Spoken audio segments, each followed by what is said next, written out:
வணக்கம். இன்றைய செய்திகளின் தொகுப்பு. கோவை 54வது வார்டு சிவா நகர் பகுதியில் உள்ள பெரிய நீரோடை ஜேசிபி இயந்திரம் மூலம் கோவை கிழக்கு மாநகர் மாவட்ட செயலாளர் மேற்பார்வையில் சுத்தம் செய்யப்பட்டது. கரூர் கிழக்கு மாவட்ட கொங்குநாடு மக்கள் தேசிய கட்சியும் கிருஷ்ணாயபுரம் ஒன்றிய ஆலோசனை கூட்டம் வீரராக்கியத்தில் மாவட்ட செயலாளர் வே. மூர்த்தி அவர்களின் தலைமையில் நிர்வாகிகளுடன் நடைபெற்றது. சென்னை மணப்பாக்கத்தில் வின் டிவி தேவநாதன் யாதவ் அவர்களின் தலைமையில் இயங்கும் யாதவர் பேரவையின் செயலாளர் குணசீலன் யாதவ் அவர்களின் புதுமனை புகுவிழா நிகழ்ச்சியில் KMDK பொதுச் செயலாளர் ER ஈஸ்வரன் MLA அவர்கள் கலந்து கொண்டு வாழ்த்து தெரிவித்தார்.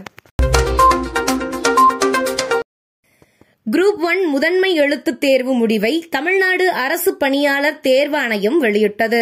கடந்த ஆண்டு ஆகஸ்ட் 10 முதல் 13 வரை நடைபெற்ற குரூப் 1 தேர்வு முடிவை TNPSC வெளியிட்டது. எழுத்துத் தேர்வில் தேர்ச்சி பெற்றவர்களுக்கான வாய்மொழி தேர்வு மார்ச் 26 முதல் 28 வரை நடைபெறும் என TNPSC தெரிவித்துள்ளது. பல்லடம் தாலுகா கரைப்புதூர் ஊராட்சி MGR நகர் பகுதியில் KMDK மாவட்ட கவுன்சிலர் கரைப்புதூர் கொங்கு ராஜேந்திரன் நிதியில் 1 லட்சம் லிட்டர் கொள்ளளவு கொண்ட குடிநீர் கீழ்நிலை தொட்டி பூமி பூஜை நிகழ்ச்சியில் கூட்டணி கட்சியினர் மற்றும் ஊர் பொதுமக்கள் கலந்து கொண்டனர்.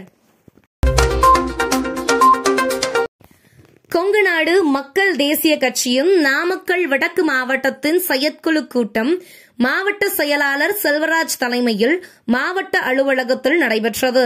இதில் மாநில, மாவட்ட, நகர, ஒன்றிய, பேரூர் பொறுப்பாளர்கள் கலந்து கொண்டனர். கோவை 54வது வார்டு சக்தி நகர் பகுதியில் 50 லட்சம் மதிப்பீட்டில் தார் சாலை மற்றும் ஸ்ரீராம் நகர் பகுதியில் 5 லட்சம் மதிப்பீட்டில் மழைநீர் வடிகால் அமைப்பதற்கான பூமி பூஜை 54வது வார்டு கவுன்சிலர் பாக்யம் தனபால் தலைமையில் நடைபெற்றது. இதில் கோவை கிழக்கு மாநகர் மாவட்ட செயலாளர் தனபாலுடன் நிர்வாகிகள் கலந்து கொண்டனர். தேர்தல் பத்திரம் பற்றிய தகவல்கள் தர தாமதமாகும் என்று பாரத ஸ்டேட் வங்கி சொல்வது மொத்த இந்திய நாட்டு மக்களையும் ஏமாற்றுகின்ற செயல் என கொங்குநாடு மக்கள் தேசிய கட்சியின் பொதுச் செயலாளரும் திருச்செங்கோடு சட்டமன்ற உறுப்பினருமான ER ஈஸ்வரன் அவர்கள் தெரிவித்துள்ளார். நாமக்கல் பாராளுமன்ற தொகுதியின் தேர்தல் ஆலோசனை கூட்டம் சங்ககிரி திமுக ஒன்றிய செயலாளர் ராஜேஷ் அவர்கள் தலைமையில் நடைபெற்றது.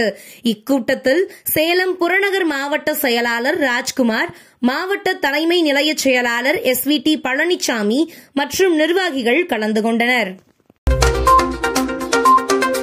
கோடை சீசனை முன்னிட்டு 17/5/2024 முதல் 22/5/2024 வரை 6 நாட்கள் ஊட்டி அரசு தாவரவியல் பூங்காவில் மலர் கண்காட்சி மற்றும் 24/5/2024 முதல் 26/5/2024 வரை குன்னூர் சிம்ஸ் பூங்காவில் பழ கண்காட்சியும் நடைபெற இருக்கிறது என மாவட்ட ஆட்சியர் அருணா அறிவிப்பு வெளியிட்டுள்ளார். இத்துடன் செய்திகள் நிறைவடைகிறது. மேலும் இதுபோன்ற செய்திகளுக்கு KMDK லைவ் சேனலை லைக் பண்ணுங்க, ஷேர் பண்ணுங்க, சப்ஸ்கிரைப் பண்ணுங்க.